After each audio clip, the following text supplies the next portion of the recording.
مولاي صل وسلم دائما ابدا على حبيبك خير خلق كلهم. بلکہ حضور علیہ السلام نے ارشاد فرمایا کہ الغیبۃ اشد من الزنا، کہ جو غیبت ہے وہ زنا سے بھی بدتر ہے. اور اس کی وجہ حضور نے یہ بیان فرمائی کہ اگر کوئی شخص بدکاری میں مبتلا ہوتا ہے تو بعد میں توبہ کر لیتا ہے، لیکن غیبت سے توبہ کرنے سے بھی معافی نہیں جب تک جس کی غیبت کی ہے اس سے معافی نہ ملے. اس لیے یہ بدکاری سے بھی بڑا گناہ قرار پاتا ہے. حضور نے ارشاد فرمایا، طبرانی نے اپنی موجم میں اس کو لکھا، المستمع احد المغتابین، فرمایا جو غیبت سنتا ہے وہ بھی ایک غیبت کرنے والا ہی ہے. اور صرف زبان سے ہی غیبت نہیں، اگر ہاتھ کے اشارے سے اور گوشائے چشم سے بھی غیبت کی جائے تو وہ بندہ بھی غیبت کرنے والے میں شمار ہوگا اور اس کو بھی اسی طرح سزا بھگتنا ہوگی. ایک خاتون کا تذکرہ چلا تو حضرت عائشہ رضی اللہ تعالی عنہا نے اس کا حضور کو بتاتے ہوئے عرض کیا ہاتھ کے اشارے سے کہ وہ چھوٹے قد کی، تو حضور نے فرمایا عائشہ غیبت نہ کرو. تو عرض کی حضور وہ واقعی چھوٹے قد کی ہے؟ غیبت یہ ہے کہ کسی شخص کے عیب کو جو اس کے اندر موجود ہے اس کے پس پشت بیان کرنا، یہ غیبت ہے.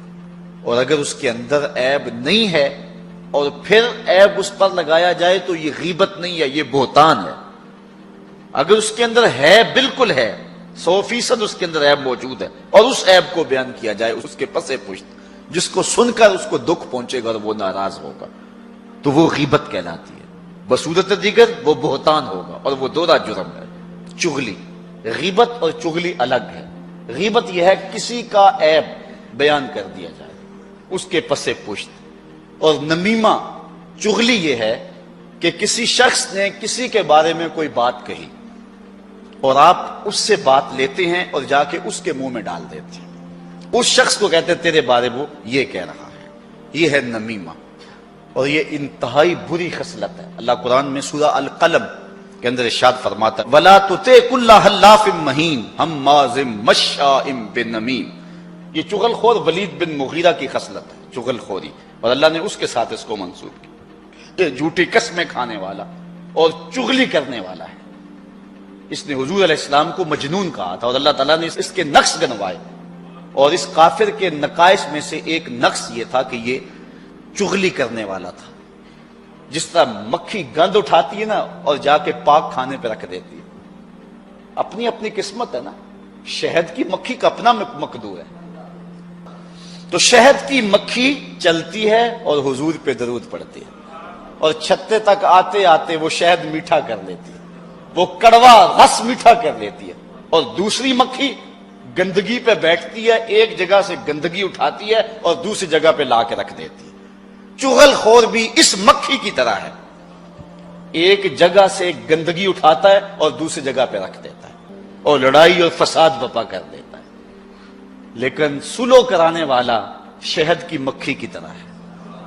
کڑوا رس چوسا، دوسرے کو کہا یار وہ تو تیرے بارے میں جذبات ہی بڑے اچھے رکھتا ہے، واپس آتے آتے اس نے اس کڑوی باتوں کو میٹھا بنا لیا.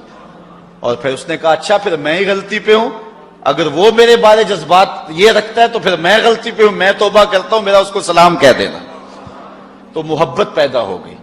تو جو چغل خور ہوتا ہے، جو نمام ہوتا ہے، یہ انتہائی بدترین شخص ہے.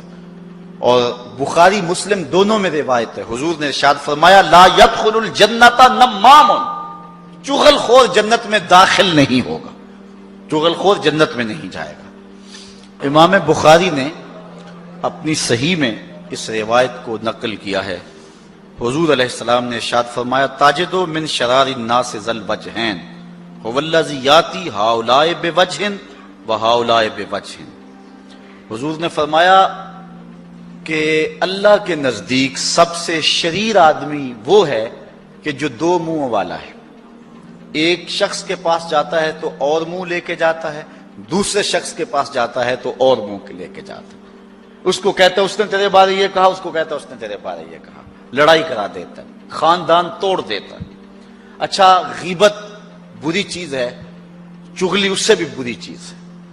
چغلی خاندان توڑتی ہے، دوستیوں کو قطع کرتی ہے، لیکن سب سے بڑا ظالم وہ چغل خور ہے جو میاں اور بیوی کے درمیان چغلی کرتا ہے.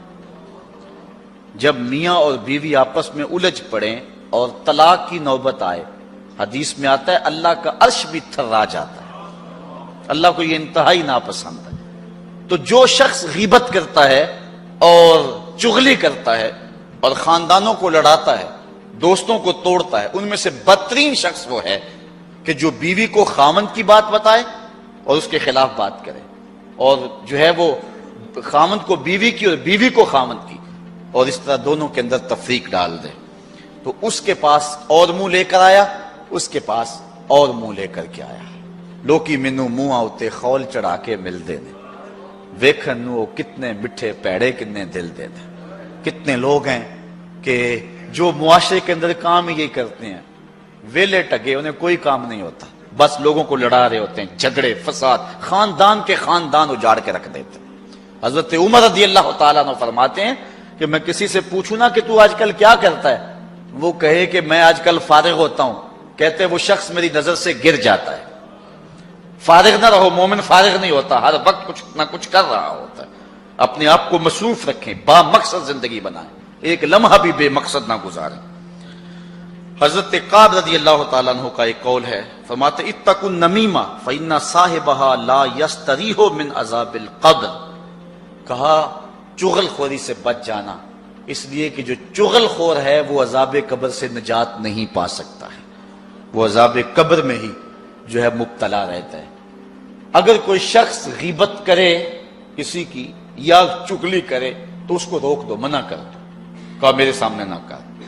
حضور علیہ السلام نے ارشاد فرمایا، جس کو حضرت امام ابو داؤد نے روایت کیا، فرمایا لا یبلغنی احد عن اصحابی شیئا فانی احب ان اخرج الیہم وانا سلیم الصدر. حضور نے فرمایا کہ میرے سامنے آ کر میرے صحابہ کی کوئی بات نہ کیا کرے، ان کی کوئی چغلی اور غیبت نہ کیا کرے میرے سامنے، اس لیے کہ میں اس بات کو پسند کرتا ہوں جب میں ان کے پاس جاؤں تو میرا سینہ ان کی طرف سے صاف ہو. ظاہر ہے کسی شخص کے بارے میں اگر کوئی غیبت کرے گا، کوئی چغلی کرے گا تو اس شخص کے بارے دل میں میل پیدا ہو جاتی ہے. انسان کمزور ہے نا، اگر میرے سامنے کوئی کسی کی بات کرے گا تو میرے دل میں اس کے لیے بات آ جائے گی، اور جب میں اس سے ملاقات کروں گا تو وہ بات ملاقات کے درمیان جو محبت کی گہرائی تھی اس میں رکاوٹ بن جائے گی. اس لیے جب بھی آپ کسی سے ملیں تو کسی مومن کے بارے میں اس کو غلط بات نہ بتائیں. اور آقا کریم علیہ السلام کا سینہ تو ویسے ہی صاف ہے. یہ جو کچھ حضور نے فرمایا ہے یہ حضور نے ہماری تربیت کے لیے فرمایا ہے. حضور کے سینے پر تو میل آ ہی نہیں سکتا نا. حضور کا سینہ تو جو ہے وہ اتنا مطہر ہے اور اتنا پاک ہے، اللہ اکبر، اور دل اتنا طاہر ہے. اعلی حضرت نے حضور کے ایک ایک عضو پہ سلام کہا اور تذکرے کیے، لیکن جب حضور کے دل کی بات آئی تو اعلی حضرت کہنے لگے اللہ اکبر، دل سمجھ سے برا مگر یوں کہوں غنچائے راز وحدت پہ لاکھوں سلام. اور ایک حدیث کے لفظ ہیں، حضور نے فرمایا الا اخبرکم بشرارکم، میں تمہیں خبر نہ دوں کہ تم میں سے سب سے شریر لوگ کون سے ہیں؟ قالوا بلا، صحابہ نے عرض کی کیوں نہیں حضور، آپ ارشاد فرمائیے. قال المشاؤون بالنمیمۃ المفسدون بین الاحبہ، وہ جو چغلی کرتے ہیں اور دو دوستوں کے درمیان تفریق ڈال دیتے ہیں، فساد کرتے ہیں محبت والوں کے درمیان. کہا میری امت کے شریر ترین لوگ یہ ہیں. امام غزالی نے ایک بات لکھی ہے، آپ فرماتے ہیں غیبت کرنے والا، چغلی کرنے والا اگر چغلی سے توبہ کر لے، اگر توبہ کر لے چغلی سے، پھر بھی جنت میں سب سے آخر میں جائے گا. اگر اس نے چغلی سے توبہ کر لی تو پھر بھی جنت میں آخر میں جائے گا، اور اگر چغلی سے توبہ نہیں کی ہے پھر جہنم میں سب سے پہلے جائے گا. اب آپ اندازہ کر سکتے ہیں کہ یہ کتنا برا اور کتنا بڑا گناہ ہے۔ ایک حدیث میں آتا ہے کہ قیامت کے دن جب بندہ اللہ کے روبرو حاضر ہوگا تو اس کے نامہ مال میں کچھ بھی نہیں ہوگا، وہ دیکھے گا تو کچھ بھی نہیں، وہ کہے گا اینا صلاتی و سیامی و طاعتی، مالک میرے روزے کدھر گئے، میری نمازیں کدھر گئی، میرے نیک اعمال کدھر گئے؟ اللہ تعالیٰ ارشاد فرمائے گا ذہب اعمالک کلہ، تیری غیبتیں اور تیری چغلیاں تیرے سارے عمل کھا گئی، اب تیرے نامہ اعمال کے اندر کوئی عمل موجود نہیں ہے۔